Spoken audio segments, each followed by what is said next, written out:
Okay, this is what a Blackstone X02 looks like. Uses a spinner system. I've got the pulled off this protector. Set it down here. Here's the grinding wheel disc. And instead of using a diamond to cut the radius of hollow, it uses a spinner system. Here's a spinner, a 100-75. This is a 90-75. It's right down on here. It's kind of hard to read. Normally you have these in a little container because they can get to where it's worn. So anyways, you take this off, turn this like this. There's the spinner that goes in there. And that cuts the radius of hollow. So they have some with the just regular radius of hollow, or they have some that have the flat bottom V, and that's what those are. I believe this is a 5/8. This gizmo here brings this in. You go through when it's spinning, and you just kiss the wheel just for this revolves at least once. This is the Discharge Chute where you hook up a vacuum cleaner. This is made in Canada. Put this on here like this. And let's see what kind of thread this has got on it.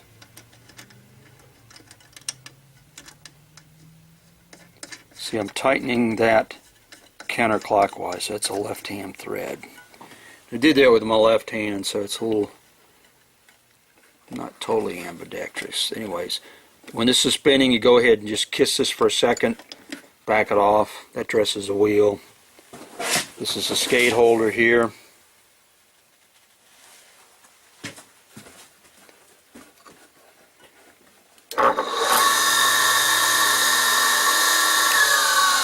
And I'll probably cut a pair of skates later on.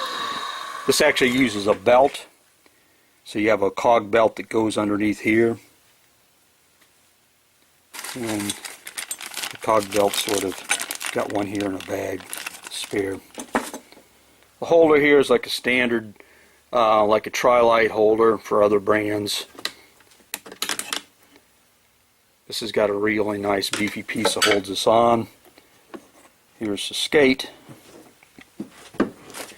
You have an up and down, and this is the pitch. So this pitches it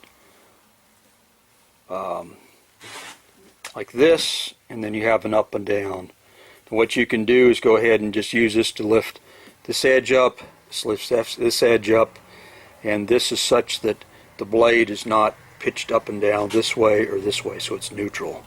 You can make small adjustments on here instead of lifting this up, and that'll work if you're just in the money. If you want to make a gross adjustments, you need to lift all three up. It's a nice little unit. This table it slides on is really nice. This is actually non-magnetic. This is a sheet of probably 60-61 aluminum that's hard anodized, and then this over here is a casting. So it's got a really nice finish to move around. Very easy to move this. You grab it by the holding knobs here. Got a very adequate clamping surface, and there's no diamond, there's no Z-height adjustment on this, and you cut it with the wheel. So you go through and just touch this for a second, and this will just spin and back off. And there's the little wheels. Now the smaller series, I think they use a different size spinner than the more higher end professional models. This is like a game team type sharpener. Comes with a plastic case, and it's been out for probably, I want to say, 8 years if I had to guess.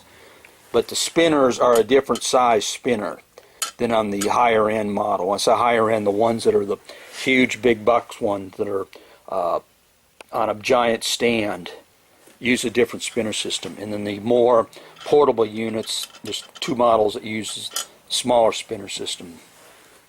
It's the same concept, it's just a different spinner, smaller in diameter. And this is very well contained. It holds the dust in. This bolts on. You can move this back and forth. so that the wheel's sticking out. It's called the Blackstone Team Sharpener X02, made in Canada.